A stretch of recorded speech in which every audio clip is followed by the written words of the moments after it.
नमस्कार, मेरा नाम अक्षत है और आप देख रहे हैं हमारा यूट्यूब चैनल। दुर्योधन केवल महाभारत में ही हों ये ज़रूरी नहीं है। दुर्योधन आज के भी राजनीति में है और ऐसे तो बहुत सारे दुर्योधन हैं। मैं उनमें से आज दो दुर्योधन पर बात करूंगा। आज भारत की राजनीति में पहला दुर्योधन जो है वो अभिषेक बनर्जी है और धृतराष्ट्र ममता बनर्जी है। जिस तरीके से महाभारत काल में दुर्योधन ने अपने सत्ता के गुमान में, अहंकार में जो तांडव किया, जो राजनीति की, और जिस तरीके से वो अपने सत्ता के गुमान में होते हुए किसी की इज्जत नहीं करता था, चाहे वो कोई भी हो उनके राज्यसभा में, और इज्जत केवल एक ही का करता था, वो भीष्म पितामह का, वो भी बस कारणवश। नहीं तो अपने जीवन में दुर्योधन ने किसी का इज्जत नहीं किया। आज वही हाल भारत की राजनीति में भी है और हम आज जिस दुर्योधन की बात कर रहे हैं भारतीय राजनीति की, उसमें जो है दुर्योधन अभिषेक बंदोपाध्याय, श्रीमान अभिषेक बंदोपाध्याय हैं। और श्रीमान अभिषेक बंदोपाध्याय भारतीय राजनीति के वो दुर्योधन हैं जो अपने अलावा और किसी का सम्मान नहीं करते थे। जिसमें ममता बनर्जी को बंगाल में सत्ता हासिल हुई, उस समय अभिषेक बनर्जी की उम्र लगभग 23 साल रही होगी। और जब ममता बनर्जी की सत्ता सिंहासन पर पहुंची तो उन्होंने अपने भतीजे भाईपों को सत्ता के उच्च सिंहासन पर बैठा दिया और 2014 के लोकसभा चुनाव में वो लोकसभा चुनाव लड़ते हैं और जीतते हैं। जीतने के बाद अभिषेक बनर्जी ने पार्टी के संस्थापकों का भी कोई मान सम्मान नहीं किया। सबको वो तू तड़ाक और अपने से छोटा समझते थे और इज्जत करते तो केवल ममता बनर्जी का। और उन्हीं के कारण 2026 के विधानसभा चुनाव के बाद ममता बनर्जी के पार्टी के साथ, टीएमसी के साथ आज जो दुर्गति हुई है वो उसी दुर्योधन का दिन है। अभिषेक बनर्जी भारतीय राजनीति के दुर्योधन कहे जा सकते हैं और ममता बनर्जी को आप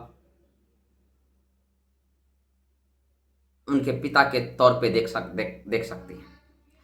जिस तरीके से धृतराष्ट्र पुत्र प्रेम में अंधा होकर अपने बेटे को सत्ता के शिखर तक पहुंचाने के लिए अपने भाई पांडु के पुत्रों के साथ जो राजनीतिक व्यवहार किए और जो आचरण उसने दिखाया, आज कहीं ना कहीं वही चीज़ आप अभिषेक बनर्जी में भी देख सकते हैं। अभिषेक बनर्जी को सत्ता थाली में परोसी हुई मिली और उसने उसको यूं ही गंवा दिया और आज दर दर की ठोकर खाने के लिए मजबूर हैं।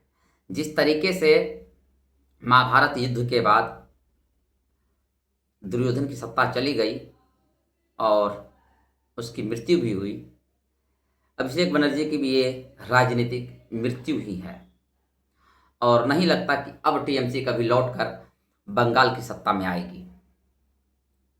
तो पहले दुर्योधन ये थे। दूसरे दुर्योधन श्रीमान अरविंद केजरीवाल। सत्ता तो इन्होंने पाई अन्ना के कंधे पर चढ़कर, लेकिन अपने जीवन में कभी किसी का सम्मान नहीं किया इसने। इस व्यक्ति ने उस पार्टी के संस्थापकों को भी इसलिए पार्टी से बाहर निकाल दिया कि इसको डर लगने लगा था कि कहीं मेरी सत्ता, मेरी कुर्सी को ये लोग हथिया न ले, कहीं ये लोग मुझसे बड़े नेता ना बन जाएं। और यही डर केजरीवाल को दुर्योधन बनाता है राजनीति का। दिल्ली में सत्ता पाने के बाद केजरीवाल ने कभी किसी का सम्मान नहीं किया, चाहे वो प्रधानमंत्री हों, चाहे वो देश के राष्ट्रपति हों, चाहे उनकी ही पार्टी के संस्थापक नेता रहे हों, उनमें चाहे वो कुमार विश्वास हों, वकील साहब हों, जो भी उनके संस्थापकों में रहे पार्टी के, उन्होंने कभी उसका इज्जत नहीं किया और सबको अपनी पार्टी से बेइज्जत करके ही बाहर निकाला। और उनका भी हश्र वही हुआ जो दुर्योधन का हुआ था महाभारत युद्ध के बाद। दिल्ली से सत्ता जाते ही उनकी पार्टी का नामो निशान ऐसा लग रहा है जैसे दिल्ली से खत्म हो गई है और वो अब पंजाब की राजनीति करने में व्यस्त है। और भारत की राजनीति में तीसरे जो धृतराष्ट्र हैं और दुर्योधन हैं, राहुल गांधी हैं। राहुल गांधी को जब वो पहली बार सांसद बने थे तो 2004 में उनकी सरकार थी। 2004 से लेकर 2026 तक 22 वर्षों में एक राजनेता को अपने आप को साबित करने के लिए बहुत समय होता है, लेकिन उन्होंने ऐसा कोई काम नहीं किया जिससे कि लगे कि नहीं वो राजनीति के लायक भी हैं। जिस तरीके से उनकी भाषाएं हैं, वो अपनी पार्टी में तो छोड़िए, देश के प्रधानमंत्री, गृह मंत्री या देश की राष्ट्रपति या देश का जो उच्च संस्थाएं हैं उनमें वो किसी की इज्जत नहीं करते हैं। सबको वो तू तड़ाक की भाषा में बात करते हैं। इवन प्रधानमंत्री को भी वो तू तड़ाक की भाषा में बात करते हैं। अगर देखा जाए तो प्रधानमंत्री पद से अगर उनको एक तरह से कहें कि प्रधानमंत्री पद पे अगर नरेंद्र मोदी जी नहीं होते, फिर भी नरेंद्र मोदी राहुल गांधी से उम्र में बहुत बड़े हैं। और हमारे समाज में, हमारे हिंदुस्तान में ये कल्चर है और ये हम लोग की संस्कृति में बसा हुआ है कि हम लोग अपने से बड़े का सम्मान करते हैं। अब देखिए, मैं उनको दुर्योधन क्यों बोल रहा हूँ, इसके पीछे मुख्य कारण है कि जब वो पार्टी को संभाले तो उनकी सत्ता जा चुकी थी। जब उन्हें प्रधानमंत्री बनाए जाने की चर्चा हो रही थी 2012 में, तो उन्होंने सत्ता को यूं झिटक दिया जैसे कि कोई मतलब ही नहीं हो। अवसरवादिता की राजनीति राहुल गांधी हमेशा करते रहे। वो कभी भी सत्ता को ऐसा समझे ही नहीं कि सत्ता या प्रधानमंत्री पद क्या होता है। उनको लगता है कि मैं तो प्रधानमंत्री जो पार्टी बनाती है उसके घर में पैदा लिया हूँ, उस आंगन में पैदा लिया हूँ। उनके नाना जी प्रधानमंत्री रहे देश के लंबे समय तक, उनकी दादी प्रधानमंत्री रही देश की लंबे समय तक, उनके पिताजी भी प्रधानमंत्री रहे देश के लंबे समय तक, और उनकी माता जी सुपर प्राइम मिनिस्टर रही देश में 10 सालों तक, 2004 से लेकर 2014 तक के कार्यकाल में। लेकिन राहुल गांधी ने कभी राजनीति में किसी का सम्मान नहीं किया, ना ही सत्ता का सम्मान किया, ना ही सरकार का सम्मान किया, ना ही प्रधानमंत्री जी का सम्मान किया, चाहे वो मनमोहन सिंह हो या फिर चाहे वो अभी के मौजूदा प्राइम मिनिस्टर श्री नरेंद्र मोदी हो।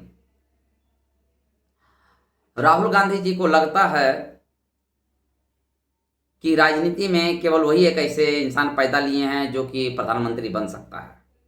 जिस तरीके से दुर्योधन को यह भ्रम था कि वो धृतराष्ट्र पुत्र है तो सत्ता पर उसका अधिकार बन जाता है, लेकिन उससे योग्य व्यक्ति को सत्ता का उत्तराधिकारी नहीं बनने देना चाहिए। ये धृतराष्ट्र, माफ कीजिएगा, दुर्योधन की भी यही लालसा थी और यही लालसा राहुल गांधी में भी देखने को मिलती है। तो अगर आप देखें 3 कसौटियों पर पढ़कर समझकर आपने महाभारत पढ़ा होगा, महाभारत देखा भी होगा, और अभी की राजनीति को आप देखिए तो ये कहने में गुरेज नहीं है कि ये सत्ता के दुर्योधन हैं। अगर ये वीडियो आपने यहाँ तक देख लिया तो हमारे चैनल को लाइक कीजिए, हमारे इस वीडियो को लाइक कीजिए, हमारे चैनल को सब्सक्राइब कीजिए, हमारे इस वीडियो को ज़्यादा से ज़्यादा शेयर कीजिए और हमारी निर्भीक पत्रकारिता को आगे बढ़ाने में अपना सहयोग दीजिए। तब तक के लिए नमस्कार, जय हिंद, राम राम।